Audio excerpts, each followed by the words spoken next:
That's our webinar. So I'm giving you the link. And once you open the link, you will be able to see what we have done and what we're doing now. So here it is, chat.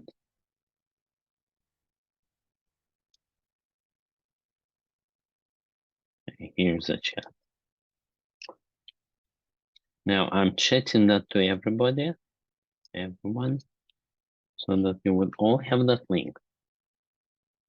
Okay, so if you click on that link, you will see exactly what I see and show on the screen.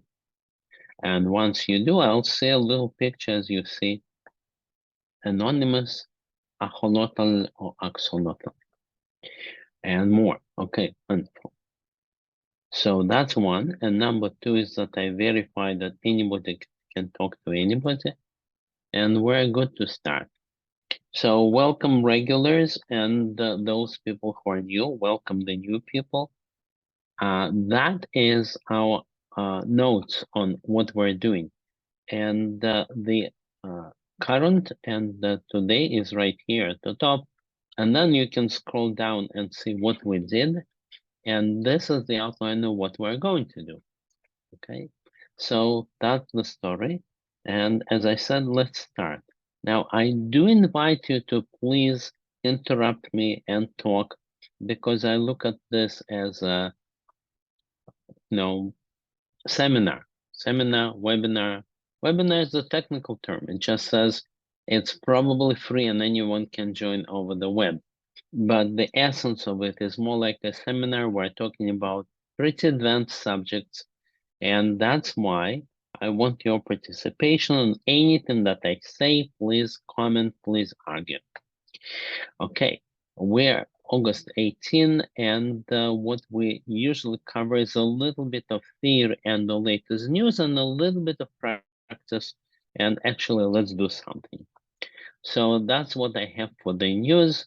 We're talking about another company, another quantum computing company called Rigetti.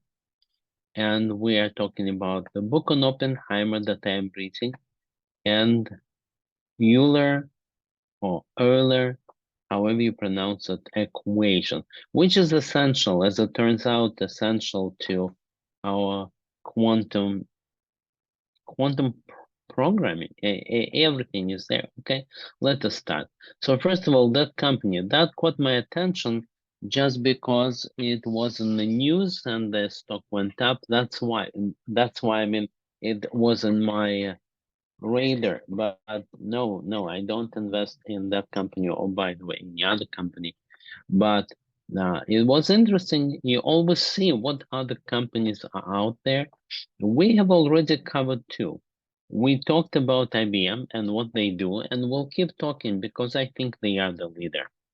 We'll keep talking about IBM and Intel, and that's coming up more of Intel as soon as I take the test of IBM and can concentrate on Intel.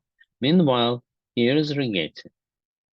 That's an alternative, and it is started by Chad Rigetti, who initially worked for IBM. And then he probably thought, I know how to do it better, and I cannot do it within IBM, so I'm going to start a separate company.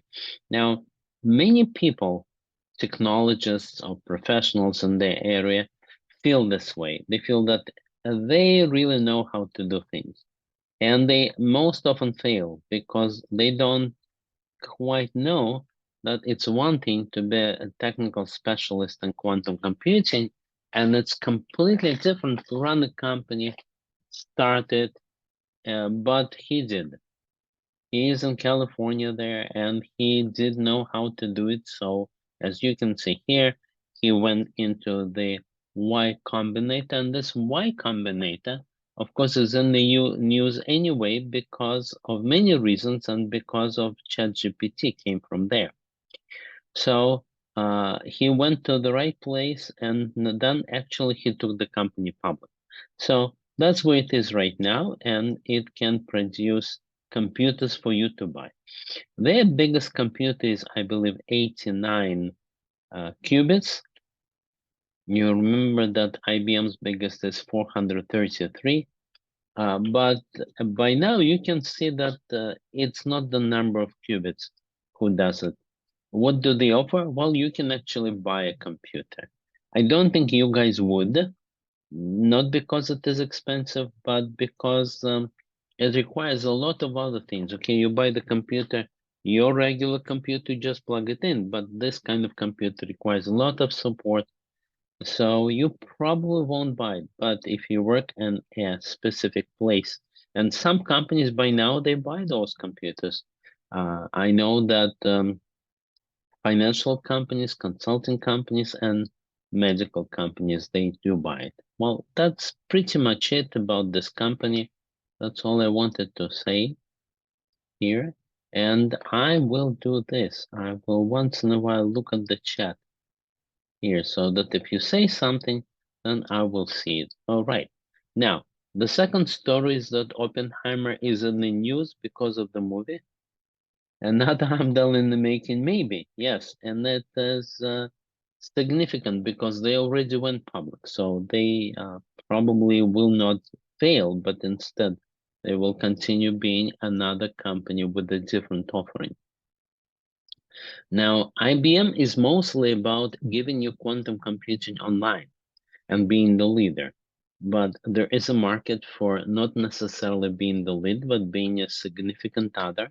And that's the same for Intel. They want to bring quantum computing everywhere. And they also sell hardware and they also support it with the software. Thank you, Bogdan. Okay. Now, book about Oppenheimer. Well, in my particular case, and I'll show you which one I'm reading. I'm reading the book American Prometheus, on which the movie is based. So I'm a kind who is trying to read the book before you go to the movie. But I'm also of a special kind that originated in Russia. Saw the whole story from the Russian communist point of view, didn't ever believe it, but nevertheless didn't know many of the details of what was quite well known. Well, the book is very complete, covers everything, and gives you a story of politics, and that's why I lost interest. But humans, they were very interesting, and well, it's 26 hours, so I cannot say that I recommend them, but it is an interesting book. And anyway, I always bring something new that I read and something new that I learned to our seminar. That's why it is here. And then finally, Euler equation. So it turns out that there is such an amazing equation that is everywhere in quantum computing. And you maybe don't even pay attention to that, but I'll show you what it is. I'll talk a little bit about this, and you will feel great. You feel that you're in the know. Okay, let me show you. Now, you can find it anywhere, but I found this as a great article. The article is created by a guy from Princeton who is unfortunately not with us any longer. He is an interesting guy because he was also into philosophy and mathematics, and that works.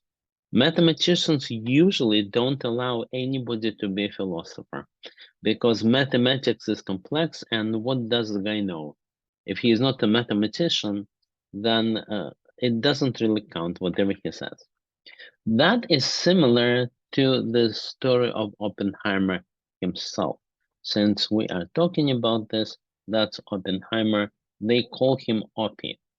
The original name came from a Dutch nickname. By the way, Oppenheimer was just what they call a polymath. He knew everything about everything. He sometimes surprised his friends. He learned Sanskrit so that he can read Bhagavad Gita and read it and claimed that it is the most beautiful poem ever. He also loved the music, art, paintings, and one of the things that was against him on the Manhattan Project that created the bomb was that he was not a Nobel laureate. You can imagine, right? You have not a Nobel laureate, you can't even talk to physicists. And many of his subordinates were. Again, you can imagine a pretty powerful team. Okay, that's what I remembered when I said that if a philosopher of mathematics is not a mathematician, he doesn't even count. Now, this philosopher of mathematics was a mathematician. His name was Nelson, right here. That's Nelson. And he explains it very nicely and beautifully. So I'll show you the formula, and then I will show you where it is everywhere in quantum computing. Okay, that's the Euler formula. Now, that's the formula. Now, what is special about this is that it uses E, the foundation of natural logarithm. It also uses I, and this I is an imaginary number. So you take E to the power of I, and you get cosine, and this is theta, theta. So that is here and there and there. So that formula, what's interesting about this, it combines E from one branch of mathematics, let's say from mathematical analysis, I from analysis of imaginary numbers, and trigonometry, cosine and sine, that comes from geometry. So these three are connected. That's quite amazing. He invented it at around 1800 something. Now, the question is, and Nelson does it beautifully here, he says, how can you do this? What does it mean? He says, e to the power of I. Now, we all understand e to the power of 2. E to the power of 2 would be e times e, or 2 to the power of 2 would be 4. That we understand. But how can we multiply e by itself? Now, 3 times we would understand. But let's say -1, that would be harder. Okay, we'll say e to the power of -1 will be 1 divided by e. It's still okay. But how can we multiply e by itself the square root of -1 times? How can you do this that many times? Okay, now you need to look at mathematics, and it turns out that you can represent e to the power of z, where z any number. You can represent it with an infinite series, like that. And now, if you want to put this z, e to the power of I, then it turns out you can explain, you can spell it out. You can put this I here, I to the power of n. Makes sense, n factorial makes sense, and so on. So he figures out how you can do it. You have to assign or attach some meaning to this e to the power of I, and then it works. Now, why do we need it? Well, that's because it's everywhere in quantum computing. That's why. And what does it mean everywhere? Well, let's go to ChatGPT, and maybe it will tell us. Like that, maybe. We'll do it. And a square is in quantum computing, and hope that it will understand that I cannot write the formula according to this, but it will pick it up. It will take this notation and it will spell it out completely, and it's e to the power of I, and theta, that is the angle. So it gives us an answer. But as you can see, that answer is familiar, even though we may not understand exactly how quantum computing formulas work, but we have seen this probably. Okay, So that's a good chance to talk a little bit about quantum computing. So I have to say, guys, that if you're here, then you're very smart and will be smarter. That's not an attempt to increase my audience. It's true. Because who in the world accost any passerby in the street and give him this formula? Will he right away understand what that is or explain to you what it means? Obviously, that's pretty high level, but it's useful. It is a race to become quantum computing nation. That's how important that is. Okay, if so, so we see that they like this notation e to the power of I theta, because it is exactly this, cosine and sine. And you see this little I theta, but it has a very simple meaning. I wonder if they will give us the picture. No, they don't. But I will have one exercise today which will give us this picture. And what they are saying is that we represent the state of the qubit in two ways, in two dimensions, that has two parts of that qubit. And one part you can imagine is a real part, the other one is an imaginary part. But when you try to measure that, when you take a regular bit and measure your qubit into the bit, then you get either 0 or 1. And that goes away. But the fact that it is there, that's what allows you to rotate the qubit, and that is what measuring its power of being everywhere at the same time. That is the part that represents the weight, or the wave. Okay, that's this formula. So understand you can represent a quantum state or the qubit using this formula. And fact number two, that you want to do something with this. That's your qubit, but you want to do something. Did I say in quantum computing? Yes. So it still goes into the physics and all that's underneath. And all right, you got your qubit, but you want to do something with it. And essentially, you want to rotate it. Yeah, you want to push it up, push it down. You want to rotate. That's a vector, as I will show you today. And you want to rotate this vector. Well, in mathematics, when they want to rotate a vector, they simply multiply it by a matrix.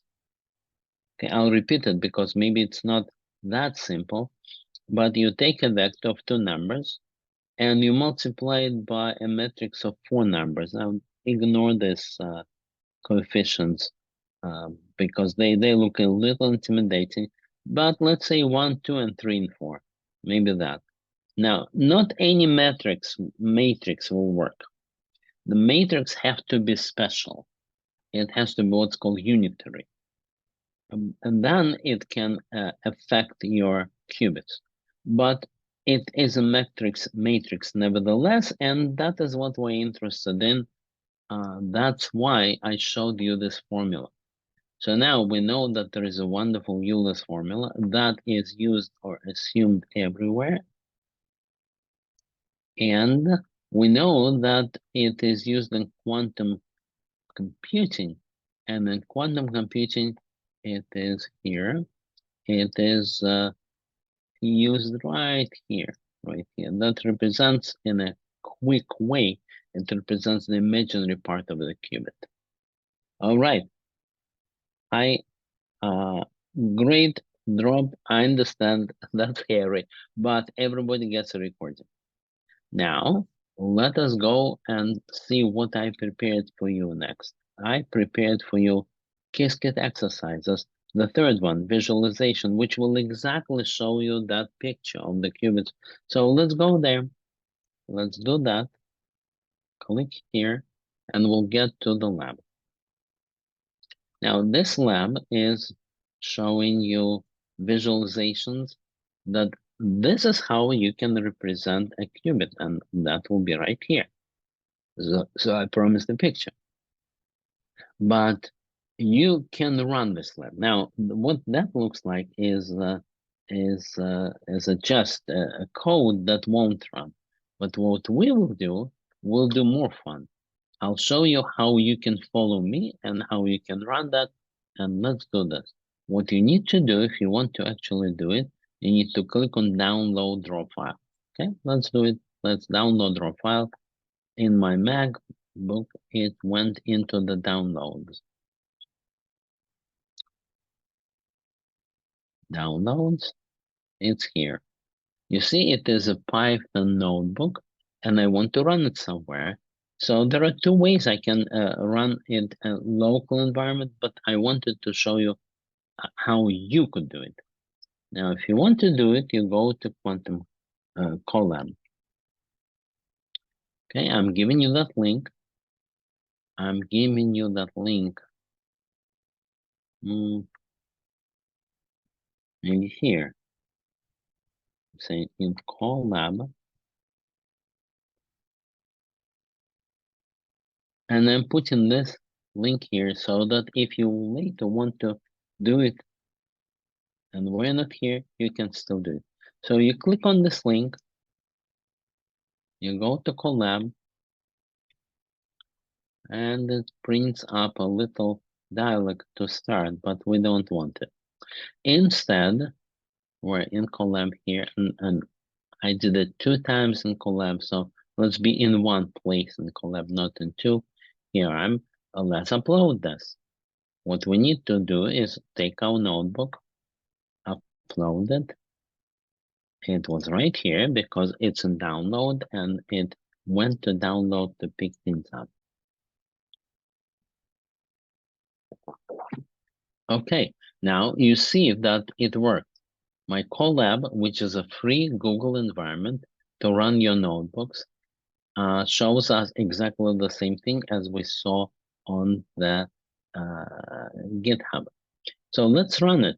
Now it will not run. Don't be upset about this, because the very first thing it did run, that is just the explanation. And the way to run it is by hitting Shift and Enter. Again, I'm here, I'm doing Shift, Enter, and it goes to the next one. Shift, Enter, it goes to the next one. Shift, Enter, and it errors out. Let's give it a second to error out. It says, I don't know Qiskit.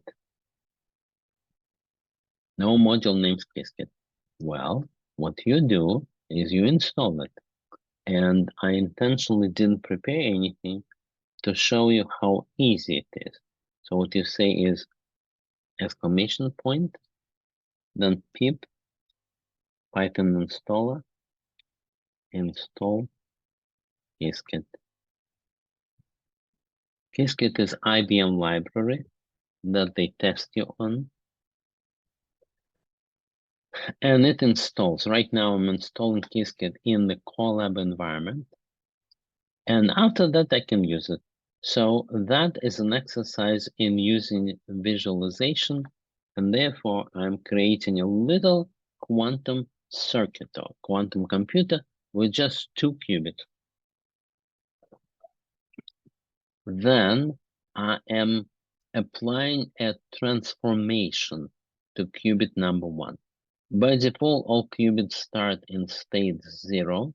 It's defined, and if I measure it at this time, it will be 0, nothing interesting. Now, this is H for Adamar, right? So if I apply it this way, I'll put it into what's called superposition state. It's not 0, it's not 1, and if we don't measure it, it's something in between. But it has a probability of being one or the other or anything in between. And Adamar puts it in a specific state of 1 over square 2 and 1 over square 2 of being probability of 0 and 1. So that's what I'm doing here. The next step I'm doing a controlled NOT gate. This gate does this. It looks at the second bit. Look at this bit. And it says that's a control. If it is 1, I'm applying the transform. If it is not 1, if it is 0, I'm not applying the transform. And I'm applying that transform to this one. So that's a control, and that's a target. And what am I applying is a X. I'm applying a not. Then I want to measure it all. Let's do that.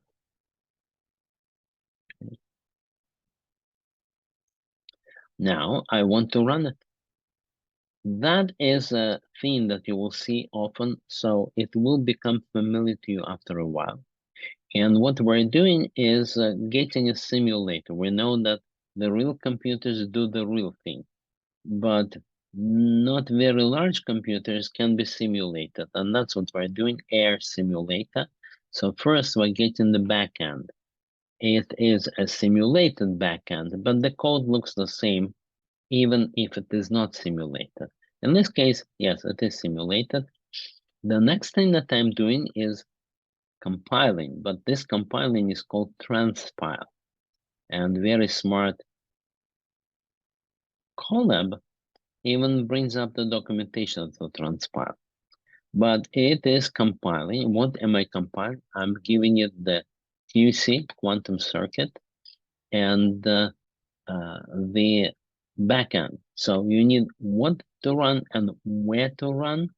And now I can run it. I'm saying backend, run this, and give me the transpiled TQC. And since it is a quantum computer, then it has probabilities, it has noise. So very often people run it 1,000 times. And that's what I'm saying, run it 1,000 times and see what happens. Well, what happens is called the result, this job run. And in fact, it ran very quick right away. And I didn't run it. I'm running it. Probably messed something up.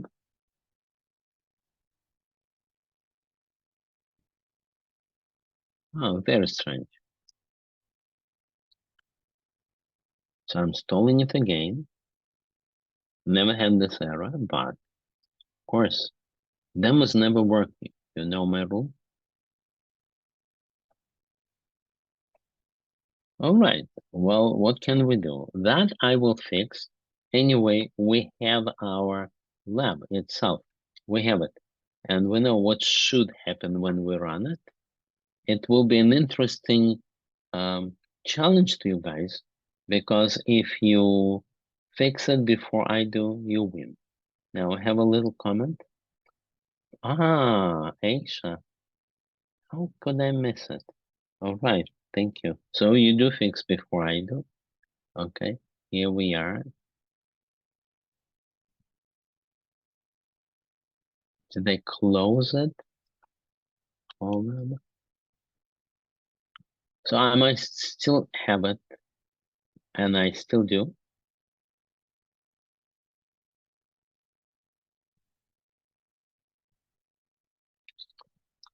And I'm installing that now.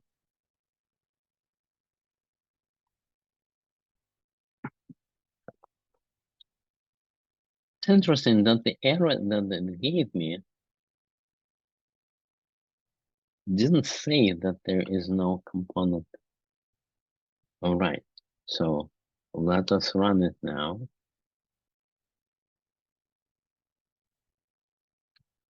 We ran it, and we got about 50-50. That is because we put it into the Adamar state, which is about 50-50, either it's 0 or it's 1. Now, if you run it again, you'll get a somewhat different result. You see, a different number. That's exactly the point. So we take the very first qubit, put it into indeterminate state, then we, just for fun, we didn't have to do that part, but we do, so we negate it and we get here. And then we want to come to the visualization. All right, so the visualization is done with the plot state Q sphere. Well, note you can only rely on the text. Remember, it is very hard. So we get it, we run it again, but this time we do many different transforms. So As you see, you rotate, R stands for rotate, along the y-axis. You rotate it along the x-axis, well, first x then y, but it doesn't matter. Then you swap, then you do another damar. So it's a lot of different transforms. But in the end, you run it, and then you want to see the picture, and you do see the vector. So what does that vector mean? That's a way to represent a state of one qubit, only one, in a comprehensible form, in the sense that it can be either zero, that is zero, or it can be one, it is one. But the rest is in between. That's all I can say about it right now, but you would agree that it looks nice. You can show it to your friends and they will be surprised. Now, why I said that you can only represent the state of one of these qubits, and we see two. That's because I believe that we created, well, even three. We have three qubits, and therefore we see as an answer three different qubits. What we don't have is all of them working together, right? Because that thing, each individual one is 0, 0, 0, and that's 1, 1, 1, and a lot of in between, but each one is shown here separately. So you can look at each one of them, what do we do to each of the qubits, and why it comes out this way.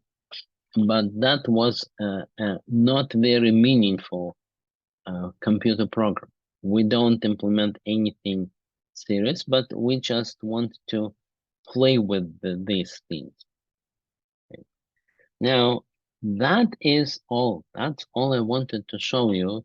Now we have time for questions. Let me only check that we covered all that we want. No, we didn't cover all that we want. We also wanted to look at exam preparation. You remember that I'm going through exams, and I even issued another challenge. You guys can take the exam, and once I see that you passed, then I pay for the exam. I got the registration for free because I also applied to be a Qiskit, whatever, champion. But you can try that. Now, where do you get it? Well, that's the link. And I'll show you examples of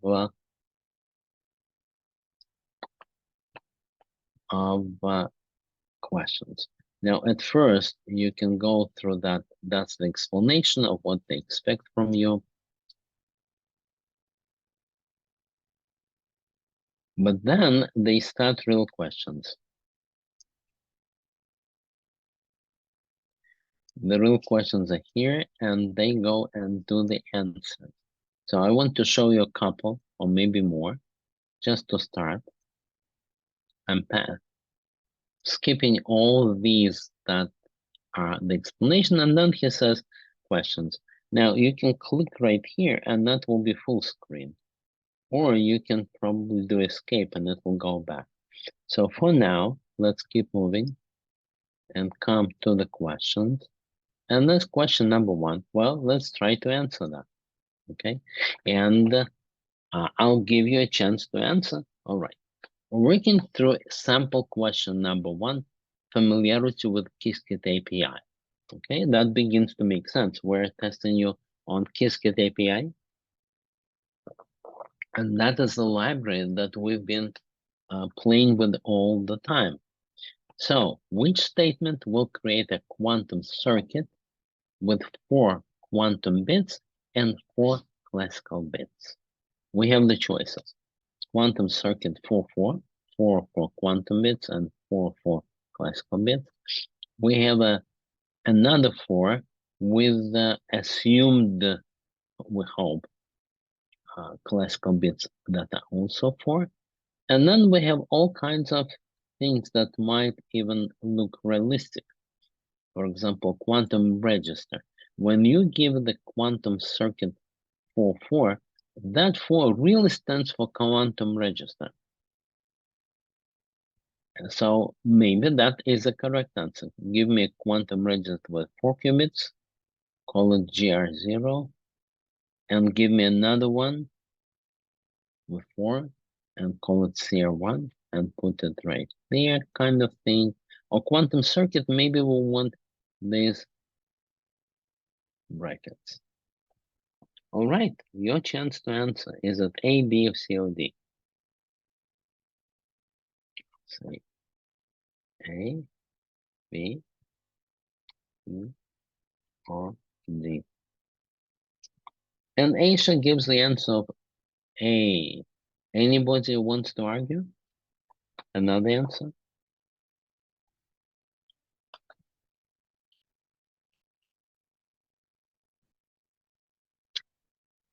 No, nobody wants to answer. All right.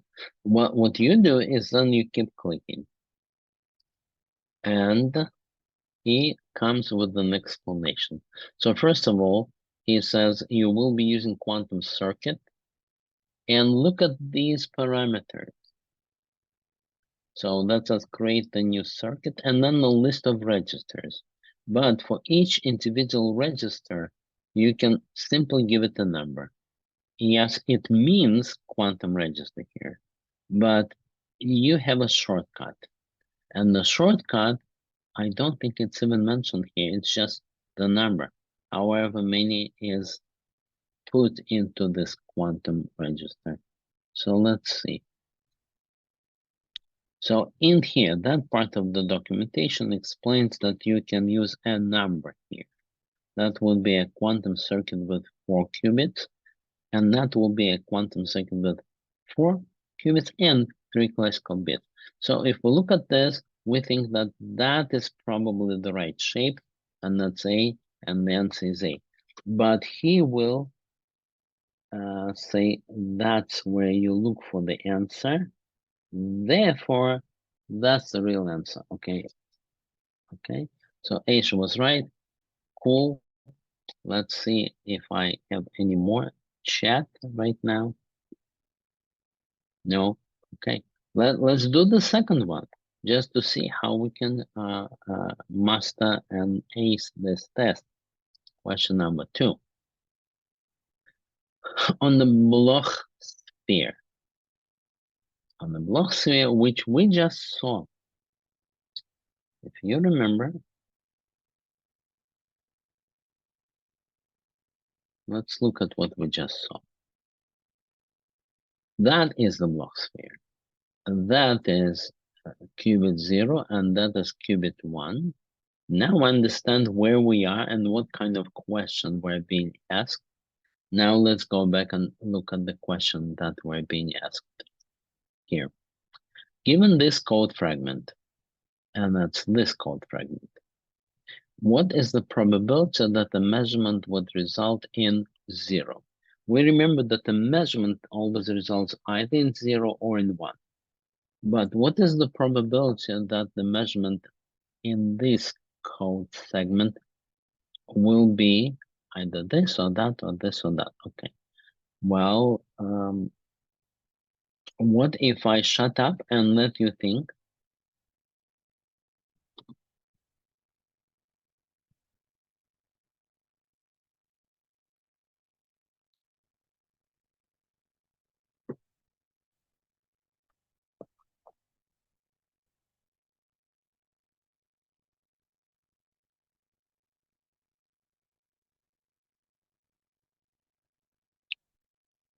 Okay, so first of all, let's try to think together.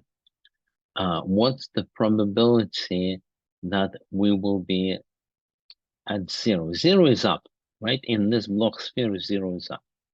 And the formula is quantum circuit with just 1 qubit. So at least that part of the worry is out. But then what we do with this qubit is this. We take this QC, this quantum bit circuit, and we RY. That means rotate along the y-axis. Well, I believe that x-axis is horizontal, y is going up or down, and we are taking this angle and we rotate our initial zero, because quantum circuit creates a 0-bit qubit. We rotate it 3 times pi divided by 4. 3/4 of pi. So it's not a whole pi. Whole pi would take us completely to the qubit number 1. Okay.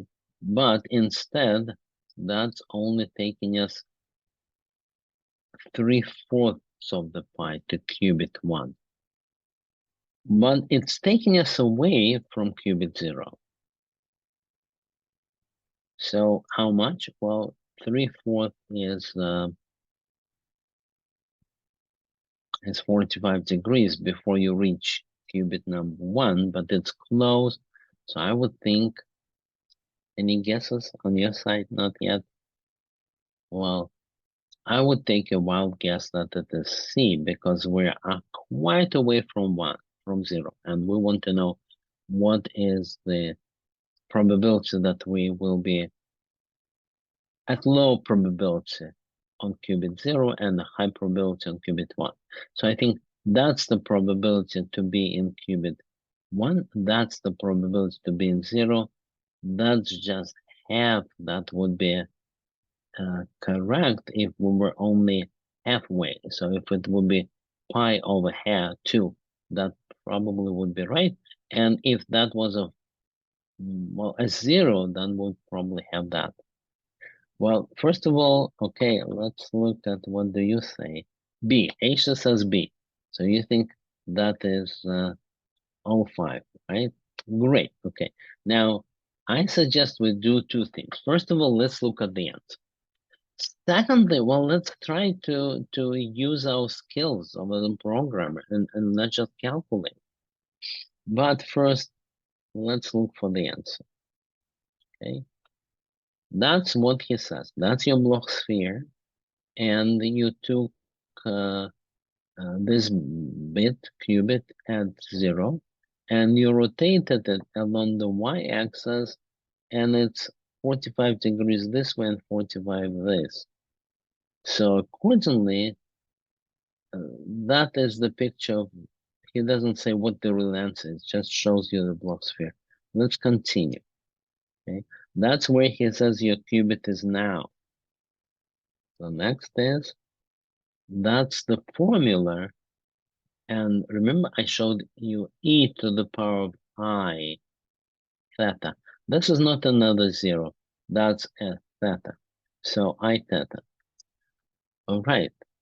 Now, it still didn't give us the answer. So keep talking. It didn't give us the answer. How do you like that? Oh, he gave us this C. All right. Well, honestly, I did go through that at least once, so it's a wild guess, but I remembered what it is. Now, I created a big challenge for ourselves. I said that we will calculate that. Let's go, right? I think here, right? Okay. Well, let's change it. Let's make it 1 qubit, not 3, not 2, 1 qubit. Okay. Then let's go and let's apply the transform ry, rotate along the y-axis. So C math pi over 4, 0. Let's remember that.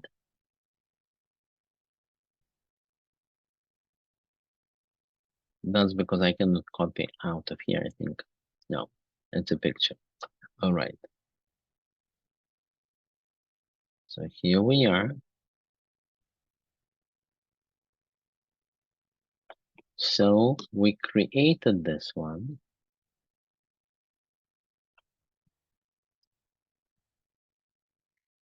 Okay. Okay. Yes. And then give it 3 times math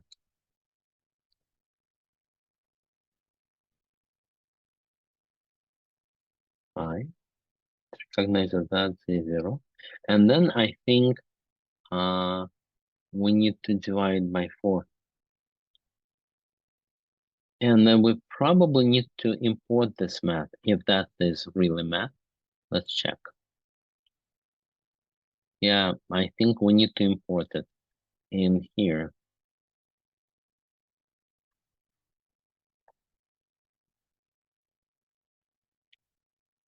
Import math. Okay. Now that's good. It recognized what I want to do. It said no problem doing that. And then we want to do exactly what they did. Well,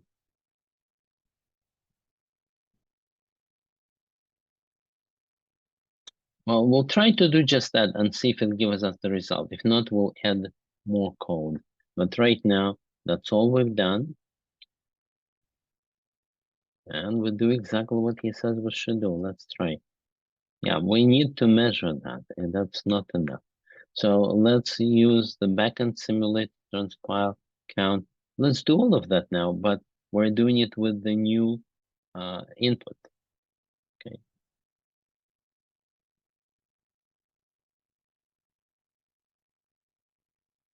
That's because we didn't run it.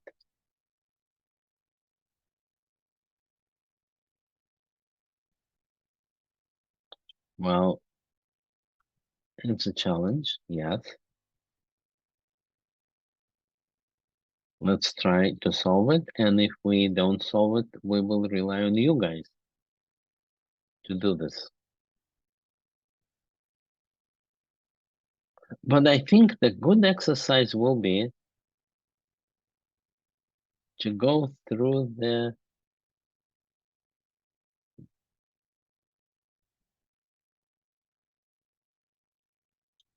questions and try to answer them by coding. In any case, we should be able to use draw. Yeah, I think this QC.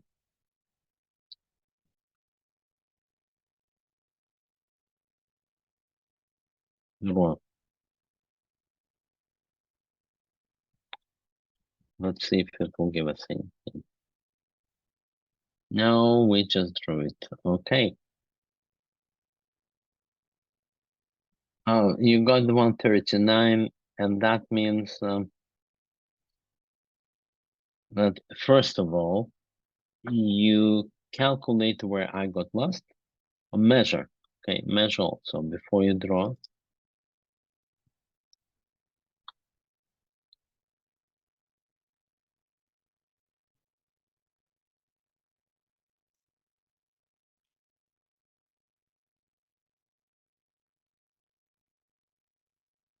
And after you measured all, what did you do? Did you draw?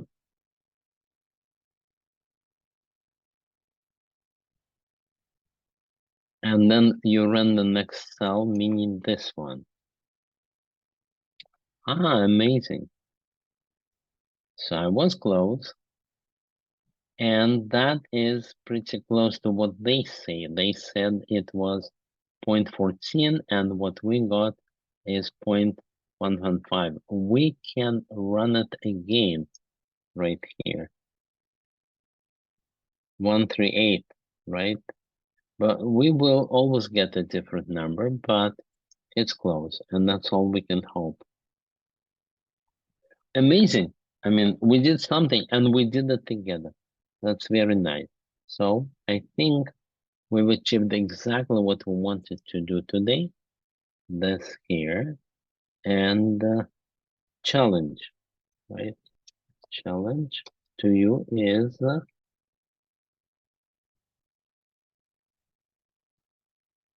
compute the answer to the exam question.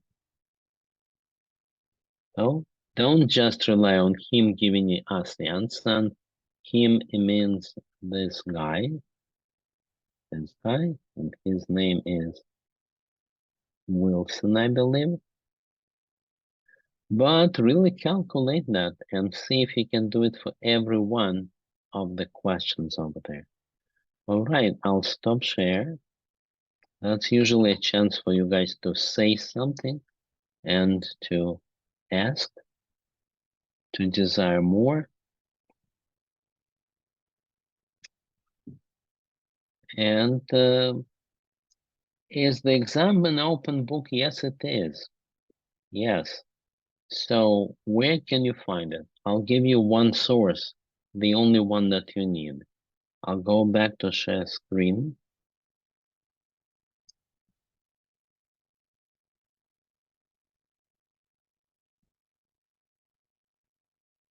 And that's our outline, but somewhere there must be a link.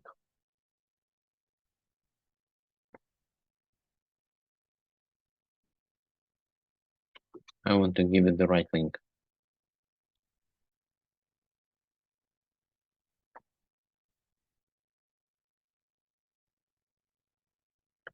That is Colab, but I want to give you the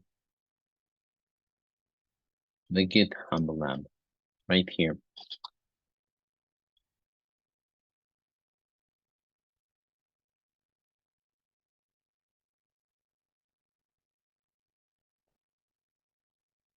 Here.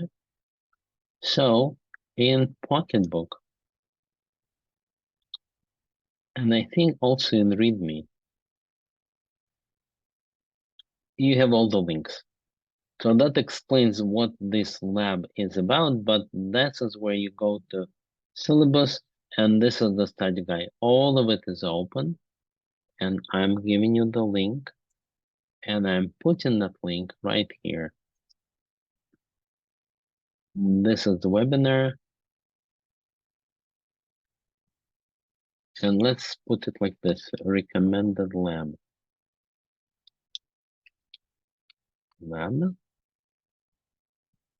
And let's make it plural, just because it should rhyme with books, and now labs. All right. Thank you very much for coming, and I really enjoyed it and hope you did too. And I see you next time. Thank you very much. Thanks a lot. See you. Thank you. See you again. Have a great week and a great year.